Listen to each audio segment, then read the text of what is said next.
आचार्य जी प्रणाम।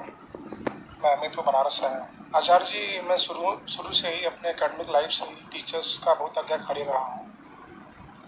टीचर्स का बहुत आज्ञाकारी रहा हूँ और उन्होंने मुझे सिखाया भी, समझाया भी। तो एकेडमिक के बाद कई बार मुझे लगा कि टीचर्स की जो सिखाई बातें हैं या ज्ञान की बातें हैं या उनकी शिक्षाएं कहीं कहीं मुझे नुकसान पहुँचाए। जैसे सत्यनिष्ठा या ईमानदारी की बात की जाए, सत्यनिष्ठा या ईमानदारी की बात की जाए तो कई बार सत्य की वजह से ही नुकसान हुआ सांसारिक जीवन में। और ऐसा भी था कि मैंने देखा था कि जो हमारे एकेडमिक लाइफ में क्लासेस में बैक बेंचर्स हुआ करते थे, वो आज छोटे मोटे बिजनेस करके या मनी लैंडिंग जैसे बिजनेस करके वो सब अमीर हो चुके हैं और सांसारिक रूप से, सामाजिक रूप से मुझसे बहुत सफल कहलाते हैं। यहाँ तक कि मेरे पेरेंट्स ये मानते हैं कि वो सफल है और मैं असफल हूँ। मैं टीचर हूँ प्राइमरी में, तो कैसे मान लिया जाए कि सत्यनिष्ठा या ईमानदारी या गुरुओं की शिक्षा जो थी, जो टीचर्स की शिक्षा थी, वो मेरे जीवन में काम ही आ रही है और कैसे उसका मुंह मोह छोड़े। मैं जान रहा हूँ कि वो सब बहुत रिलेवेंट नहीं है, फिर भी मोह नहीं छूटता, लगाव सा है। शायद मैं ढल गया हूँ उससे, लेकिन वो बहुत रिलेवेंट नहीं समझ में आती है सत्यनिष्ठा और ईमानदारी। क्या क्या बोला तू? सत्य, निष्ठा, ईमानदारी? अरे भाई मेरे, क्या बताऊं मैं तेरे को अब। इतना मतलब, तेरे को अगर मैं पैसा देना भी चाहूंगा ना, तो मैं क्यों दूं? इट्स लाइक तेरे पास, ओके, तूने इस सवाल को पूछ के साबित कर दिया कि तेरे पास इंटेलिजेंस है, ओके, लेकिन ये फर्स्ट बेंचर होके तू क्या उखाड़ लेगा? तू समझ रहा है, तू क्या उखाड़ लेगा? ऐसे सवाल नहीं कि क्या ही है, क्या सवाल है? हाँ, तेरे को बात भी करना नहीं आता। ये इसलिए है क्योंकि तू दूसरों की सुनता है, अपने टीचर्स की सुनता है। मैं ये नहीं कह रहा हूं कि दूसरों की मत सुन, सुन, सबका सुना कर।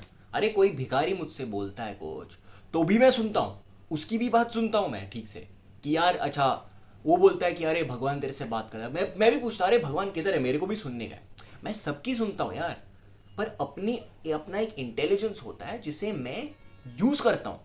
ऑलराइट, वैसे ही तेरे पास एक इंटेलिजेंस है। वो बैक बेंचर्स जो थे उनके पास भी एक इंटेलिजेंस है। उस इसका मतलब ये नहीं है कि सत्यनिष्ठा नहीं था इसलिए आगे चले गए। अरे तेरे पास सत्यनिष्ठा होगा तो भी तेरे पास कुछ होना पड़ता है ना, कुछ बोलने के लिए, अपना इंटेलिजेंस एक्सप्रेस करने के लिए। ये दिन रात ऐसे बोलोगे तो लोग तेरे से बोर हो जाएंगे, कोई तेरे को पैसा क्यों देगा? अपना दिमाग यूज करना। तो अगर तेरे पास सत्य, निष्ठा, ये वो इंटेंशन सब कुछ है, लेकिन तेरे पास वो इंटेलिजेंस एक्सप्रेस करने का तरीका ही नहीं है, वो बात करने का तरीका ही नहीं है, वो कुछ बोलने का तरीका ही नहीं है, तो कोई तेरे को क्यों देगा कुछ? ना, अपना दिमाग यूज कर। तो बात इतना सिंपल है, universe will give you what ever you want. जिंदगी एक कल्प वृक्ष है, ओके। उस कल्प वृक्ष के नीचे अगर तुम नाचोगे नहीं तो क्या फायदा? तुम भीख मांग रहे हो जिंदगी से, मेरे को कुछ दे दो यार, मोह माया, ओ ओ ओ ओ ओ। चल, तेरे को मोह चाहिए, मान लिया, तेरे को सब कुछ चाहिए, माया चाहिए, मान लिया, लेकिन तो ऐसे भीख मांगेगा तो जिंदगी भीख ही देगी यार। समझ रहे हो? भीख भीख मांगोगे तो भीख ही मिलेगी। नाचो ना, कुछ बनो, show me that you are alive. जिंदगी सिर्फ उन्हीं को जिंदगी देती है जो जिनमें जिंदगी होती है। तुमको माया चाहिए ना, माया क्या है? It's just energy, it's just life, okay. So if you want life, right, you have to be life to attract life. तो ये सब, पहली बात तो ये सब, वो मैं इतना अच्छा आदमी हूं, ये निकाल दो अपने दिमाग से, ये सब निकाल दो। अच्छा आदमी कोई नहीं होता।